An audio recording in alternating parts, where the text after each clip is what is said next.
Boa noite! Vamos lá para a nossa terceira live de uma série de 5. Já falamos sobre o estresse, falamos sobre a ansiedade e hoje nós vamos falar sobre a síndrome do pânico. Vamos aguardar aí o Instagram avisar que nós já estamos ao vivo. Bom dia, Ilza. Bom dia, Moni. Bom dia. Ó, tô tão acostumada já toda vez, né? Tô acostumada com café com fé que eu quero dar bom dia para todos. Boa noite para Ilza, para Moni. Quem é a pessoa que está na clínica familiar? Põe aí o teu nome para mim. Boa noite. Então, hoje é a nossa terceira live de uma série de 5. Já falamos sobre o estresse, ansiedade, hoje é o transtorno do pânico. Na próxima sexta, depressão e a última, suicídio, né? São temas, eu creio, é o Otávio. Boa noite, Otávio. São temas, eu creio que super importantes, necessários. As pessoas precisam desse conhecimento, tanto para elas próprias, né? Nós falamos da psicoeducação, é isso, ensinar sobre, para que a pessoa saiba o que ela tem, saiba lidar com isso, reconheça seus sintomas. Principalmente aqui no transtorno do pânico, nós vamos ver mais lá na frente o quanto, quando a gente sabe o que a gente diminui o nosso medo e é mais fácil controlar a ansiedade quando nós estamos tendo uma crise de pânico, porque sabemos que aquilo vai passar, assim como ele veio, ele vai, tem um tempo certo, não precisa de remédio, não precisa de ir para o hospital. Então, essas lives, elas servem como uma psicoeducação, como se eu estivesse ensinando vocês sobre, para que vocês se reconheçam, busquem ajuda e possam também ajudar outras pessoas. Moni, é Simone. Ah, boa noite, Simone. Boa noite, Simone, Rodolfo. Vamos lá. Vocês conhecem alguém que já teve o transtorno do pânico? Que já teve uma crise de pânico perto de vocês? Ou vocês mesmos já tiveram o transtorno do pânico? Coloquem aí. Escreva aí para mim. Eu já atendi vários clientes com transtorno do pânico. E graças a Deus eles ficaram bem, né? Aprenderam a controlar a ansiedade, aprenderam a viver apesar da ansiedade. E aí, vocês conhecem alguém que tem ou já tiveram? Boa noite, Rodolfo. A minha sogra tinha. Sim, a minha sogra também tinha, né? Mas quando ela tá muito ansiosa, vem de novo. E aí a gente precisa entender um pouco o que faz, por que a gente tem essas crises de pânico do nada, né? Então, o transtorno do pânico, ele começa com um ataque de pânico espontâneo. Nada está acontecendo no momento que a gente tem um ataque. A gente pode estar na fila do banco, na farmácia, no supermercado, no chuveiro tomando banho. A gente pode estar dormindo e a gente tem uma crise de pânico. Do nada, não discutimos com ninguém, não brigamos com ninguém, não estamos aborrecidos, aparentemente não tem nada que possa estar influenciando nessa crise. Então, o ataque de pânico, ele começa com ataque espontâneo, quando nada está acontecendo naquele momento que justifique essa reação do corpo. É um estado de medo intenso, com uma sensação de morte ou enlouquecedor. A pessoa, quando ela tem um ataque de pânico, ela pensa que vai morrer. Porque os sintomas físicos são tão fortes que ela pensa que ela vai ter um infarto, ela vai ter um derrame, né? E mais lá na frente nós vamos ver os sintomas. Mas você vai perdendo a sensação da perna, do braço, né? Os sintomas físicos, eles são muito intensos. E a pessoa pensa que está passando mal mesmo, né? E geralmente o que elas fazem? Procuram uma emergência. Vão para uma emergência médica. Chega lá, doutor, eu estou tendo um ataque cardíaco, tendo um AVC, eu tô passando mal, não tô sentindo meu braço, não tô sentindo minha perna, tô conseguindo andar.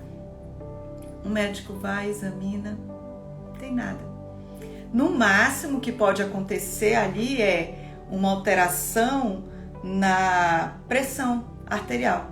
A pressão, ela dá alterada, mas não que eu tenha um problema, né, de pressão, porque como eu tive um ataque de pânico, uma crise de ansiedade, claro que a minha pressão vai subir, né? Mas assim, quando baixar o nível da tensão, né, ela volta ao normal. Então, o que pode dar alterado lá é a pressão alta, né? A pressão subiu um pouco, mas o médico já desconfia ali, ele já te dá um calmantezinho, te põe para dormir e te libera para casa. Boa noite, Letícia. Boa noite, Isa. Então, geralmente eles procuram uma emergência médica, eles fazem exames que dá tudo normal. A crise pode durar de 20 a 40 minutos, mas para quem está passando pela crise é uma eternidade. A crise de pânico, ela tem um pico. De 2 a 10 minutos, ela vem com toda a força dela e fica no seu máximo, mas ela não passa daquilo. E depois ela baixa e volta ao normal. Assim como ela veio, ela vai. Eu preciso ir para emergência? Não. Eu preciso me acalmar. Porque eu sei que eu estou tendo uma crise de pânico e que ela vai passar. Por isso é bom o conhecimento, tá? Então, após a crise, o corpo volta ao seu estado anterior, sem auxílio médico, e essas crises podem se repetir. E quando acontece, a pessoa vive na expectativa de ter outra crise. Aí ela entra num ciclo, a gente chama de ciclo vicioso. Eu já vivo na expectativa de ter a crise. E aí eu começo a evitar várias situações, sair de casa, ir para um restaurante. Olha, a Simone, né? A Simone está dizendo que ela levou a sogra várias vezes para o hospital, chegava lá, melhorava, mas ela ficou assim depois que infartou. Hoje ela está bem, com 91 anos e passa por psiquiatra. Então, depois que ela infartou, então ela passou por um período de crise. E a gente vai ver isso, que tem um período de crise aí, que não necessariamente foi no momento que eu comecei a ter a crise de pânico. Esse período de crise, nós vamos ver mais lá na frente, que ele pode ter acontecido até há 2 anos atrás, tá? Então, geralmente, quem tem a primeira crise tem a segunda.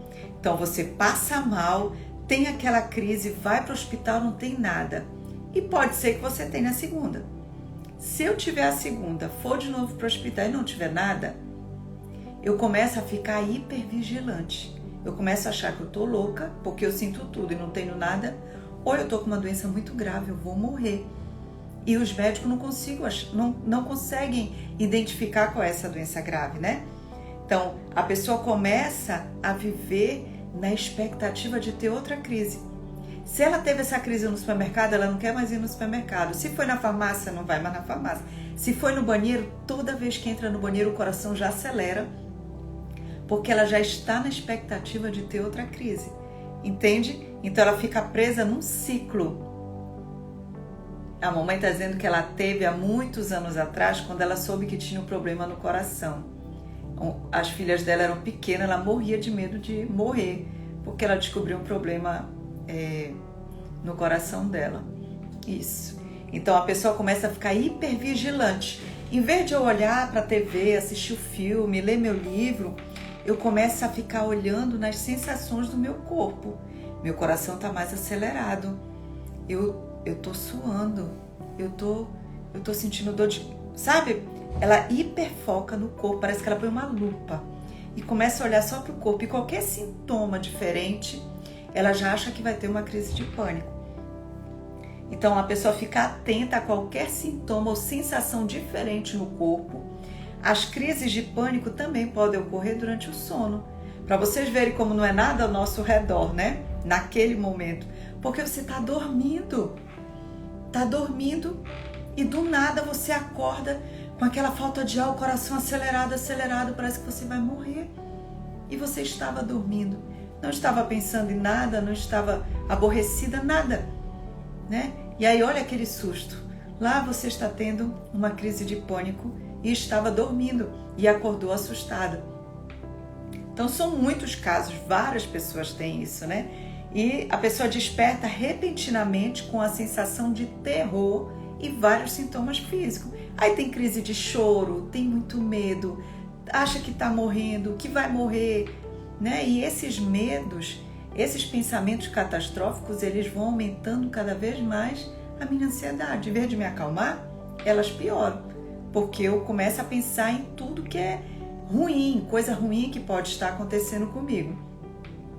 Então, quando as crises de pânico, elas ocorrem pelo menos uma vez na semana ou 4 vezes no mês e levam uma preocupação persistente de ocorrerem novos ataques, que é essa ansiedade antecipatória que a gente chama, que a pessoa fica hipervigilante já na expectativa de ter outro ataque, ou uma preocupação persistente sobre as possíveis consequências do ataque.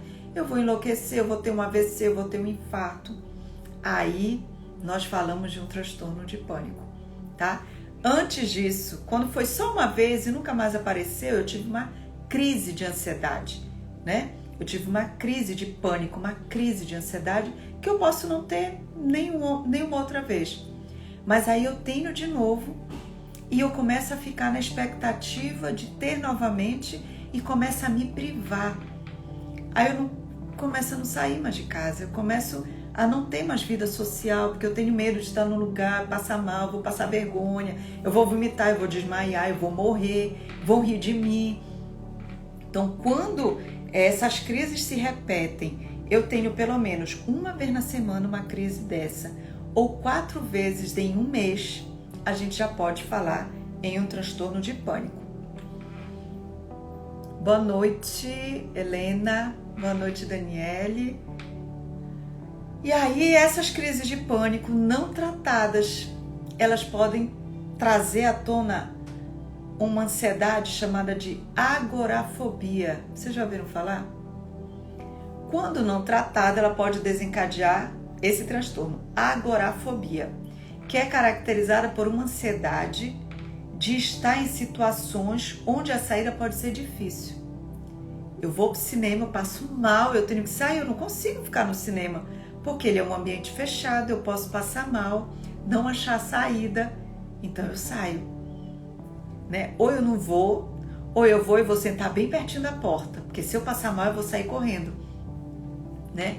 A agorafobia é caracterizada por essa ansiedade de estar em situações onde a saída pode ser difícil, onde a pessoa tem medo de passar mal e não conseguir sair rápido ou pedir socorro. As situações mais comuns são estar fora de casa, sozinho, desacompanhado. A pessoa começa a ficar com medo de sair sozinho, porque aí ela pensa, se eu sair, eu tenho que sair, mas se eu for sozinho e passar mal, eu posso desmaiar, eu posso ter um infarto. Aí ela começa a não querer sair só. Então, sair sozinho, desacompanhado, né? Sair de casa, ir para um lugar onde tenha multidão, tipo um show, um cinema, um teatro, shopping. Ela começa a passar mal ali dentro, com medo de passar mal, né? A pessoa passa mal, com medo de passar mal. Olha como é um ciclo vicioso. Eu fico presa aqui. Enquanto eu não quebro esse ciclo, o medo me domina, né? Ela evita a fila, ela evita viajar de ônibus, de carro e está em lugares fechados, como elevador e avião.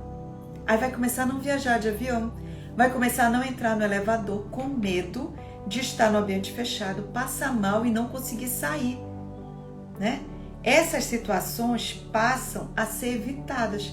E aí elas ou eu evito essas situações ou eu enfrento com muito desconforto. Eu sinto muita ansiedade quando eu vou nesses lugares. É assim que as pessoas falam. E geralmente quando vão, elas vão acompanhadas.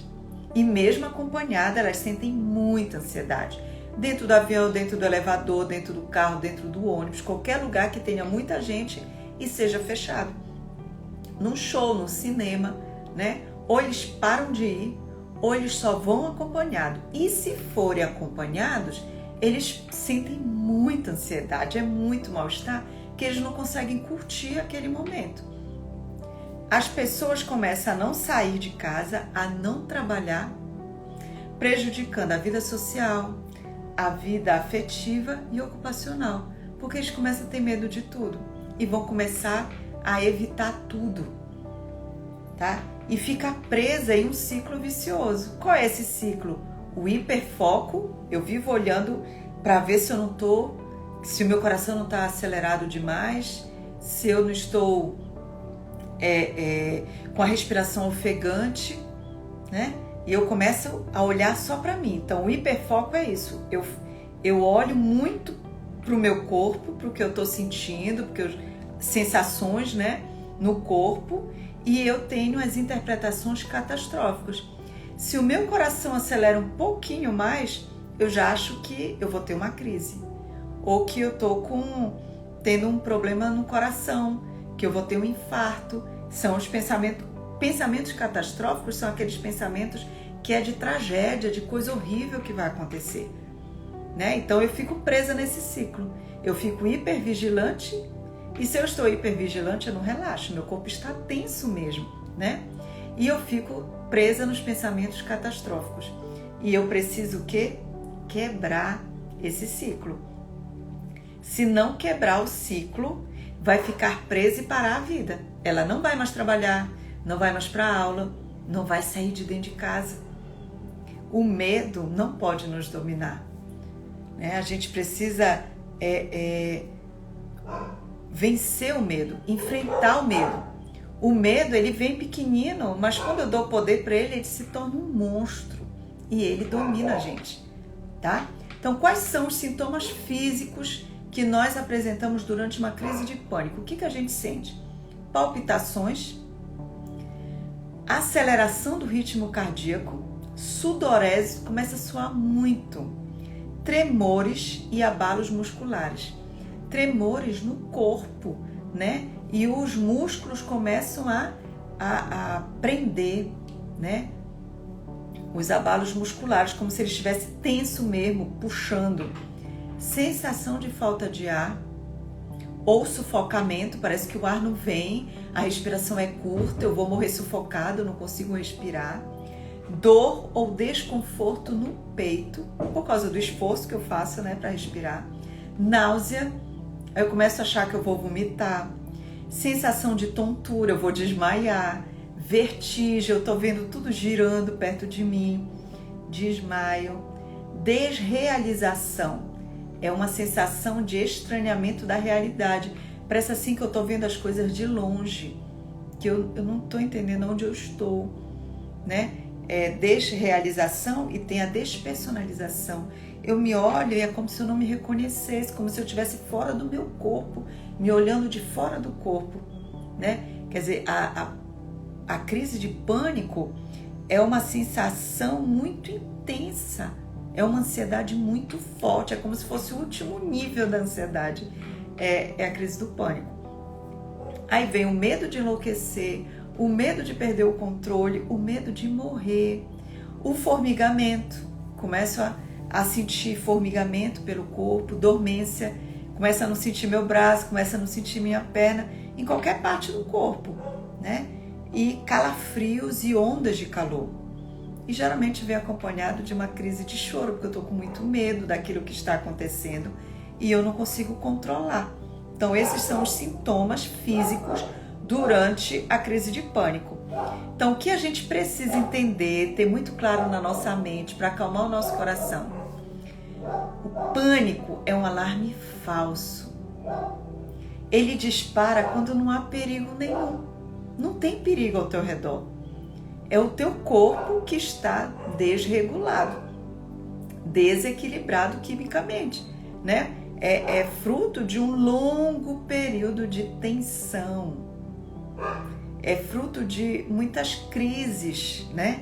De tensão vivenciadas por nós, que não necessariamente foi agora a minha crise.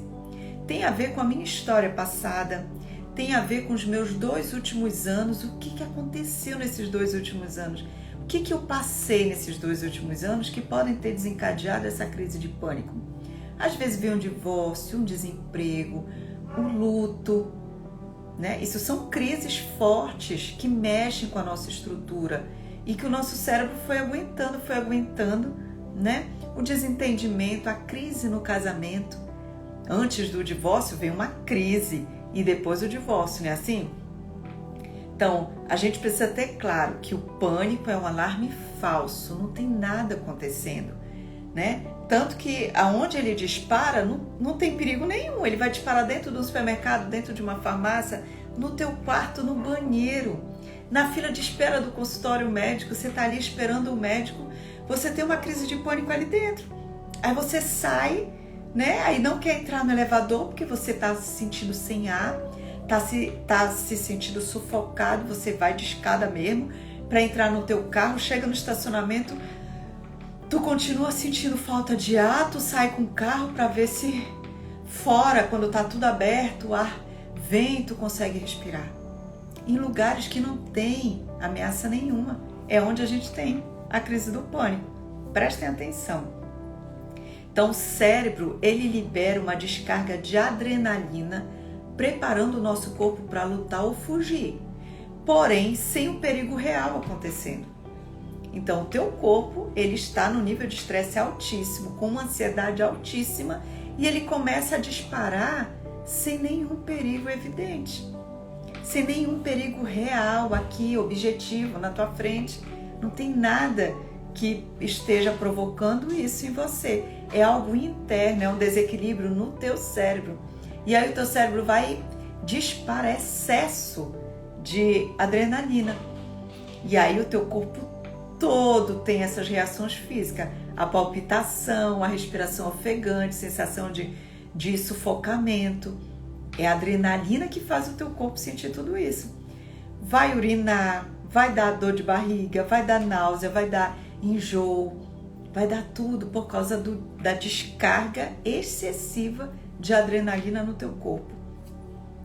Então o pânico, ele vem de um desgaste, de um estresse muito grande. E a pessoa precisa analisar a sua história, a sua linha da vida, né? Há quanto tempo? Vamos olhar aí 2 anos da nossa história. O que aconteceu nesses 2 últimos anos? O que vem acontecendo nesses 2 últimos anos que te deixou neste nível de estresse, de ansiedade, a ponto de você começar a ter crises de pânico? E aí a gente precisa disso. E aonde eu vou fazer isso? Na terapia. Precisa fazer terapia. Eu preciso do psiquiatra? Vamos ver mais lá na frente. Nem sempre. Às vezes o pânico a gente resolve só com terapia. Mas tem pessoas que têm uma crise atrás da outra, né? Começa a não dormir, tem outros sintomas mais graves. Aí isso tem que ser avaliado e o psiquiatra, ele vai sim passar um medicamento próprio para a crise de pânico, tá? Então ela vem de um desgaste muito grande, de um estresse muito grande, que a gente pode analisar nosso histórico de até 2 anos atrás. Tem a ver com a nossa história de vida? Tem a ver com a nossa infância? Tem. Eu posso ter vindo de uma infância muito perturbada, difícil, né, que me tornou uma pessoa muito exigente, perfeccionista, ou muito insegura, medrosa. Pode. Mas também fruto de uma crise aí dos 2 últimos anos. Vamos avaliar o que está acontecendo. Muitas pessoas levam por um bom tempo um estilo de vida adoecedor. Por isso a gente tem que avaliar como está a tua vida, o que tu anda fazendo, como é o teu trabalho, o estilo do teu trabalho. É um trabalho que te suga, que tu está te sentindo sobrecarregada, muito cansada. Você está se aborrecendo muito, tendo muitos desentendimentos, está convivendo com uma pessoa que é muito difícil, que suga a tua energia, que está te adoecendo. Você tem que observar tudo isso, tá? E então, muitas pessoas levam por um bom tempo um estilo de vida adoecedor e estressante, sem paz, muitos conflitos ou sobrecarga. Isso tudo a gente vai avaliar quando olhar a linha do tempo. Você vai falar como é que está a sua vida, como é que está o teu relacionamento familiar, teu relacionamento com teu cônjuge, com teus filhos, no teu trabalho. Tudo isso aqui você precisa observar e ver de que forma isso pode estar influenciando nas tuas crises de pânico. Então, a pessoa que sofre de pânico, ela pode deprimir. Porque o pânico, como é como se ele sugasse toda a minha energia, né? Por causa do hiperfoco, por causa do medo, dos pensamentos catastróficos. Eu tenho uma tendência a deprimir. Então, geralmente o tratamento, quando é um tratamento medicamentoso, ele vai tratar com antidepressivo e ansiolítico, tá? Então, qual é o tratamento? É o acompanhamento psicológico, o acompanhamento médico com o psiquiatra, em alguns casos, né? Dependendo do nível que a pessoa já está, para o uso do medicamento. A pessoa precisa aprender sobre o pânico. Isso que eu estou fazendo aqui é educando as pessoas sobre o pânico. Se ela já sabe o que é o pânico, se ela aprende que o pânico é um alarme falso, que tá tudo bem, assim como ele veio, ele vai embora, que eu não preciso ir para uma emergência, é mais fácil lidar com ele, eu não vou ficar tão desesperada. Eu vou atrás de uma cadeira, eu vou atrás de um lugar que eu possa ficar quietinha até passar, porque eu sei que é 20, 40 minutos no máximo essa crise e depois ela passa, assim como ela veio, ela vai. Eu não estou infartando, eu não estou tendo derrame, eu não vou desmaiar, eu não vou vomitar, é só uma crise de pânico. Se eu sei disso, eu fico mais tranquila quando isso acontece. Eu já sei me acalmar. Eu vou falar para mim mesmo, isso é só uma crise de pânico. Assim como ela veio, ela vai passar, tá? E eu preciso aprender a relaxar. Eu preciso aprender a respirar, porque nessas horas da crise eu preciso trabalhar a minha respiração. Então eu preciso respirar fundo, segurar a minha respiração, conta até 5 e solta ela bem devagar e vai fazendo isso várias vezes até tu sentir que o teu batimento cardíaco está desacelerando. É só isso. Na hora da crise, trabalha a tua respiração, tá? Tanto antes da crise quanto durante a crise, tu precisa trabalhar a respiração. Por que antes da crise, Patrícia? Todo dia, se eu puder treinar isso, trabalhar essa minha respiração para que eu possa me acalmar, que eu faça isso antes de dormir, eu vou aprender a lidar melhor com a minha crise quando eu tiver. Porque se eu não treinar, pode ser que na hora eu não consiga. Então eu vou treinar. Todo dia antes de dormir eu vou treinar a minha respiração. Vou respirar fundo. Vou segurar, contar até 5 e soltar devagar. Vou fazer isso umas 10 vezes, 12 vezes. E quando eu tiver com a crise, eu vou fazer isso de olhos fechados, até sentir que o meu coração está desacelerando. Eu não vou focar onde está doendo. Entende? Eu vou focar na respiração. Vou respirar fundo, vou segurar, vou contar até 5 e vou soltar devagarzinho. E eu vou fazer isso até eu sentir que ele está desacelerando, tá? Então eu preciso aprender a relaxar, aprender a respirar, praticar uma atividade física, yoga, pilates, fazer meditação, né? E orar e ler a palavra é um modo de meditação também. Para aqueles que são cristãos, que creem na palavra de Deus, senta, lê a palavra, medita, pensa sobre ela, vê que ensinamento ela está te dando ali, né? Te concentra naquilo e ora. Isso é uma meditação também, né? Isso é uma meditação, isso pode te acalmar todos os dias. Eu posso fazer isso todos os dias, ao acordar, ao deitar, né? Então, ouvir uma música que te acalme, só você sabe o que te acalma. É uma música, tu gosta de ouvir música? Então põe uma música que te relaxa, que te acalma. Gosta de artesanato? Nunca fez? Tenta. O artesanato ele vai trabalhar a atenção, concentração, criatividade, tu viaja ali, é terapêutico. No artesanato, você se desliga daqui de fora, ó. Você vai tirar o hiperfoco das sensações do teu corpo. E veja uma que você gosta, biscuit, pintura, costura, não sei. Você vai pesquisar uma coisa que você goste e que vai te relaxar. Eu vou fazer colar, vou fazer pulseira, não sei, isso é com você. Mas você pode fazer um artesanato, pintura, ter contato com a natureza. Final de semana eu tô de folga, eu tenho condições, vamos num parque, num zoológico, numa praia, caminhar, né? Num parque, respirar um ar puro, ver o verde, sair do meio do concreto, né? Dos tijolos. Isso faz bem pra gente. Contato com a natureza, procurar sentir paz, procurar se aproximar de pessoas que te passam paz, que te amem, que você ama, que te fazem bem. E não estar perto de pessoas que te aborrecem, que te irritam, que te fazem mal, né? A Júlia está falando que natureza é grátis. A Júlia mora em Belém. E lá ela sempre vai para o Mosqueiro, né, Júlia? Mosqueiro é 30 minutos da capital, é praia, é uma ilha, né? Mosqueiro é uma ilha, tem praia e ali é gostoso, vende água de coco, você vai fazer caminhada na orla ou andar na areia.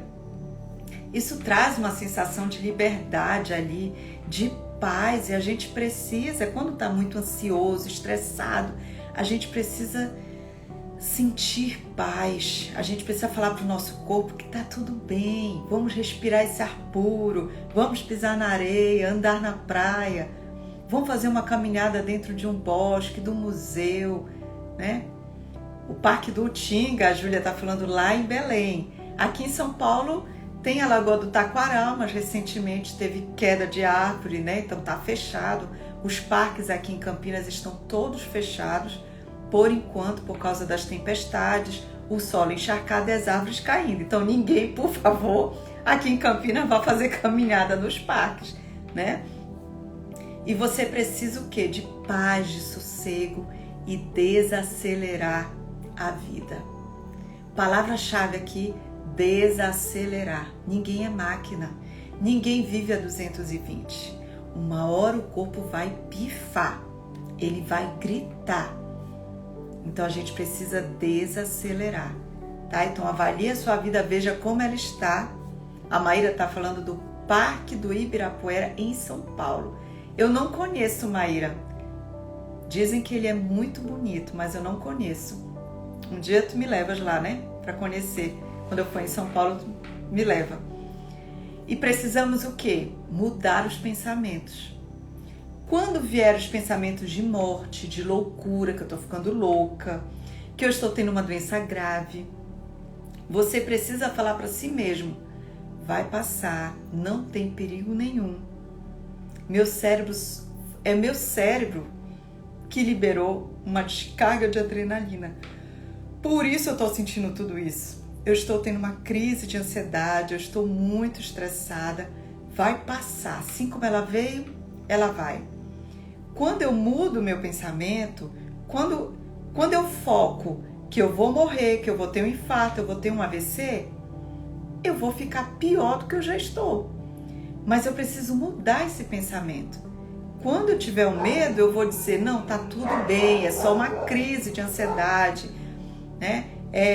O meu corpo tá, o meu cérebro tá descarregando aí uma quantidade excessiva de adrenalina no meu corpo. Vai passar, não tem perigo nenhum aqui. Olha onde eu tô num supermercado, eu tô numa farmácia, eu tô num shopping, não tem perigo nenhum. Eu vou sentar e esperar, assim como ela veio, ela vai. E muitas pessoas conseguem fazer isso, tá? E eu creio que você também vai conseguir. Os psiquiatras podem passar um SOS, eles chamam de SOS, né? Na hora da urgência, na hora da crise, pega aí na minha bolsa o SOS. Geralmente é um Rivotril, né? Porém, o Rivotril é uma bênção para aquela hora, né? É para você usar durante a crise, porque ele tem um efeito imediato. Ele te relaxa. Lembra? Você está toda tensa, ele te relaxa. Porém, ele não previne a ocorrência de novos ataques. Ele é só para aquele momento, ele é de uso imediato, tá? É o clonazepam, o famoso Rivotril, que geralmente os psiquiatras passam como um SOS, deixa aí na tua bolsa. Quando tu passar por uma crise dessa, toma aí as tuas gotinhas ou a pílula, porque ele tem gotas e pílula. Mas ele pode causar dependência. E eu digo que essa dependência é muito mais emocional do que física, né? Porque parece que as pessoas começam a não tolerar mais nenhuma sensação desagradável. Um nervosismo, um aborrecimento, uma irritação, elas querem logo tomar isso para elas relaxarem. Então isso vicia. Vicia mentalmente, né? Eu digo, é uma dependência psíquica, tá? E podem causar também, quando for fazer o desmame, se você usar por longo período, tem gente que usa anos, né? Anos usando o Rivotril. E quando vai desmamar, ela começa a sentir todos os sintomas da ansiedade. Aí acha que é a ansiedade voltando e volta a tomar. Aí não consegue desmamar. Mas não é. São os efeitos da abstinência. Começa a ter os sintomas iguais aos da ansiedade, mas é da crise de abstinência. Mas isso é só quando você passa anos tomando, tá? Que isso acontece. Dicas para o familiar. Quando alguém na tua família estiver tendo uma crise de pânico, só fica do lado, diga, eu tô aqui, precisar de mim, eu tô aqui. Segura na mão dela e ajuda ela a respirar. Respira comigo, tá tudo bem, não tá acontecendo nada. É só uma crise de pânico. Ela vai passar, assim como ela veio, ela vai. Segura na mão dela e respira junto com ela. Respira fundo, segura a respiração, conta até 5, conta até 3, até 5 e vai soltando bem devagarzinho. Vai fazendo junto com ela. Dá água para ela beber. Dá água, respira junto com ela. Dá o apoio. Se for a primeira vez e ela quiser ir para uma emergência, leva. E ela vai ver que não é nada demais. Se for a segunda vez e ela quiser ir de novo para a emergência, leva. E ela vai ver que não vai ter nada demais. Mas na terceira vez, já diz, eu tô aqui. Vai passar, lembra? Não é nada físico. Você não está tendo um infarto, você não está tendo um AVC. Assim como ela veio, ela vai embora. Vamos trabalhar a respiração e ajuda ela a respirar. Trabalha a técnica da respiração e traz à memória dela isso. É uma crise de pânico, assim como ela veio, ela vai embora, não tem nenhum perigo, não tem nada acontecendo aqui ao nosso redor para você ter medo. Eu tô aqui com você, tá bom? Não andeis ansiosos. Não podemos evitar que os pássaros pousem em nossa cabeça, mas podemos evitar que eles façam ninhos. Então, não alimente a sua mente com pensamentos ruins. Os pensamentos vêm, mas não alimente eles. Quando eles vierem, deixa eles irem. Diz, isso é coisa da minha cabeça, eu não estou morrendo, eu não estou... Porque esse método ajuda na área do cérebro e ansiedade, da respiração. A respiração tanto é uma técnica de distração, porque eu vou tirar o foco das sensações do corpo e eu vou focar na respiração, quanto ela vai oxigenar o meu cérebro. E ela oxigenando o meu cérebro, ela ajuda a acalmar. Mas também é uma técnica de distração, tá? A respiração é o método da respiração. Ele é uma técnica de distração, porque eu vou tirar o foco da tensão, da dor, do que eu estou sentindo, do medo de morrer, e vou trabalhar só a respiração e até acalmar o batimento cardíaco. E também a respiração vai ajudar na oxigenação do cérebro e vai nos ajudar a acalmar, tá? Então a gente não pode evitar que os maus pensamentos venham, mas eu posso evitar alimentar esses pensamentos. Então eles vêm, mas você não alimenta, não te concentra nele, né? Dá uma cortada nele. Não, isso não é verdade. Não, eu não estou passando mal, eu não vou ter um ataque cardíaco, não vou ter um AVC. É só uma crise de ansiedade. Assim como ela veio, ela vai. E é isso que você vai falar para você, tá? Então, alimente a sua mente de coisas boas. Quando você se pegar pensando em coisas ruins, vai te distrair. Levanta, vai tomar um copo de água, toma um café, vai pegar um livro, uma revista, vai ler, vai assistir um filme. Desculpa, tenta focar no teu trabalho, né? Você pode alimentar, você deve alimentar a sua mente com coisas boas. Lembre das verdades bíblicas, lembra dos versículos que você gosta, que te fortalece, né? Lembra do cuidado e do amor que Deus tem por nós, que somos seus filhos. Não permita que o medo, os pensamentos catastróficos, o medo de morrer, tire a sua paz. Lhe impeça de viver de forma produtiva e curtir a sua família, as pessoas que você ama. Porque se você deixar o medo te dominar, tu não vive o presente. Tu não curte a tua família, tu não curte a tua casa, tu não curte aquela comida gostosa que foi feita. Tu não curte o conforto do teu quarto, da tua cama, tu não curte o teu marido. Tu não curte teus amigos porque tu começa a não querer mais sair, né? Então, alimente a sua mente de coisas boas. Tem um versículo lá em Filipenses, capítulo 4, versículo 8, que diz assim: tudo que é verdadeiro, tudo que é respeitável, tudo que é justo, tudo que é puro, tudo que é amável, tudo que é de boa fama, se alguma virtude há e se algum louvor existe, seja isto que ocupe o vosso pensamento, né? Então combata a ansiedade, combata a crise do pânico, meditando na palavra de Deus. Lembre das promessas, lembre do que Deus faz, de quem Ele é, de quem você é para Ele. Você é filho dele. Se Ele alimenta as aves do céu, as flores do campo, que hoje estão aqui, né? As flores do campo, e amanhã elas caem, morrem. Imagine nós que somos seus filhos, que Ele tem um propósito para a nossa vida. Ele não vai nos deixar à mercê.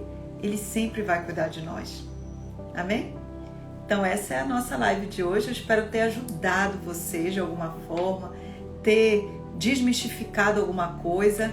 Vocês querem fazer alguma pergunta?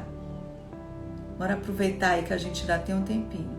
Se vocês quiserem tirar uma dúvida, fazer alguma pergunta, vamos lá. Esse é o tempo. Esse é o tempo. Se quiserem perguntar alguma coisa, vamos lá.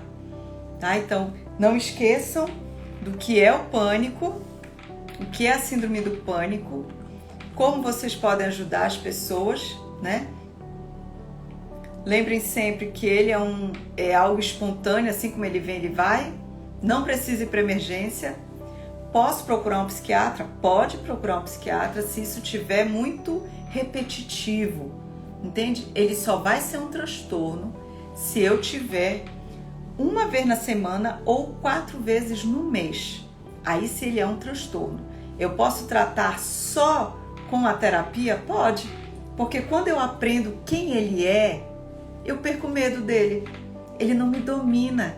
O medo ele começa pequeno, mas quando eu dou corda para ele, ele vira um monstro e engole a gente, né? E nos impede de viver, de ter paz. Então, às vezes, só com a terapia dá certo.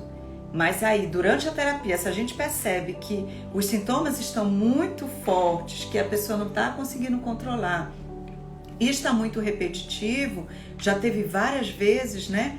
Então, a gente encaminha assim, orienta que vá para o psiquiatra e incentiva a pessoa a tomar o medicamento.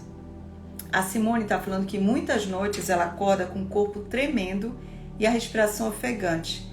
Preciso me preocupar, já que tive 2 surtos? Sim, não é para o corpo tremer, nem para a minha respiração ficar ofegante, porque quando meu corpo treme e a minha respiração fica ofegante, é porque eu estou em estado de alarme, estado de alerta, eu estou tensa, e aí eu tenho que me olhar e me perguntar por que eu estou desse jeito, por que eu estou nervosa, eu estou tensa, por que meu corpo está assim? Será que eu estou trabalhando muito? Será que eu estou descansando pouco? Será que é alguma coisa do meu dia a dia aqui, da briga com meu marido, um conflito com meu filho, uma preocupação com uma doença grave, ou por causa de uma perda que eu tive? Tu tem que analisar o que está acontecendo aí e desacelerar. Não é normal, não é saudável eu acordar com o corpo tremendo, nem a respiração ofegante. É como se fosse uma crise de ansiedade mesmo, né? A Simone está de luto há 3 anos. Então, o luto, ele tem um tempo pra gente viver, né? O tempo de um luto saudável é de pelo menos 1 ano. Depois de 1 ano, eu já volto à minha vida normal, né? Eu consigo trabalhar, eu consigo me divertir, eu consigo viver apesar da perda, tá? Mas se eu tô há 3 anos de luto, que eu não sei se é a tua situação, né? Mas se eu tô há 3 anos de luto e eu não consigo voltar à vida, aí esse luto já pode ser um luto patológico. E aí ele precisa de um acompanhamento psicológico. Não é todo luto que precisa de um acompanhamento psicológico, tá? Porque o luto, eu vou chorar, eu vou sentir saudade, eu vou ter crises de choro, de tristeza, eu vou querer ficar quietinha. Isso é normal, isso é o luto, né? Por até 1 ano é o luto saudável. Passou disso, eu já tenho que ver. Eu não consegui voltar para o meu trabalho, eu não consigo voltar à vida que eu tinha antes, eu não sinto mais ânimo, vontade. O luto pode desencadear uma depressão. Luto não é depressão, mas ele pode ser um gatilho para a depressão. Aí precisa de uma avaliação, tá? A Júlia está perguntando, e quando uma pessoa se preocupa excessivamente e não consegue evitar essa preocupação? Então, essa preocupação excessiva, ela faz parte do quadro da ansiedade generalizada, que é o transtorno de ansiedade generalizada. Se eu tenho uma preocupação excessiva, eu não durmo, eu tenho insônia, eu tenho o coração acelerado, né? Eu sinto meu corpo tremer, e aí eu preciso de terapia e talvez, geralmente, de medicamento, que é o acompanhamento com o psiquiatra. Aí vai tomar um ansiolítico, um remédio para dormir, até que o teu corpo consiga voltar ao equilíbrio. E ela está perguntando como é o luto normal. Então, o luto normal é esse luto que a gente chora, a gente sente um buraco no peito, a gente sente saudade, a gente fica no início com raiva porque Deus levou, né? Às vezes a gente até briga com Deus, por que o Senhor fez isso? Né? Tem o tempo da revolta, tem o tempo que a gente deprime, tem o tempo que a gente chora muito, que a gente não consegue ver, não tem brilho nos olhos.